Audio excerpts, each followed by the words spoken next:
Mira भाईंदरमधील Mira road पूर्व भागात एका मोठ्या कारवाईत तनिष्क स्पा नावाखाली सुरू असलेल्या देहविक्रिय रॅकेटचा पोलिसांनी पर्दाफाश केला आहे। पोलीस उपायुक्त DCP Rahul Chavan, Mira Road police ठाण्याचे वरिष्ठ पोलीस निरीक्षक मेघना बोरांडे आणि सय्यद गिलानी यांच्या नेतृत्वाखालील पथकाने हा छापा टाकला आहे। वेलनेस सेंटरच्या नावाखाली हा अवैध व्यवसाय चालवला जात होता। या छाप्यात पोलिसांनी एकूण 14 महिलांची सुटका केली आहे। यामध्ये भारतीय तसेच थायलंडच्या असे मिळून 14 महिलांचा समावेश असून त्यांचे शोषण केले जात असल्याचे समोर आलेले आहे।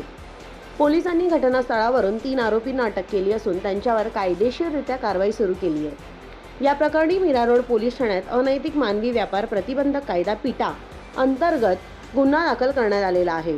या रॅकेटचे जाळे नेमके किती मोठे आहे आणि यामध्ये अजून कोणाकोणाचा सहभाग आहे याचा शोध घेण्यासाठी पोलीस पुढील तपास करत आहेत। मीरा भाईंदर पोलिसांनी या परिसरातील अवैध धंदे मोडीत काढण्यासाठी कायदा आणि सुव्यवस्था राखण्यासाठी सुरू ठेवलेल्या प्रयत्नांचा एक छोटासा भाग असल्याचे येथे बोलले जात आहे। ताज्या व नवनवीन बातम्या पाहण्यासाठी आजच आमच्या मुंबई न्यूज 24 चॅनलला सबस्क्राईब करा।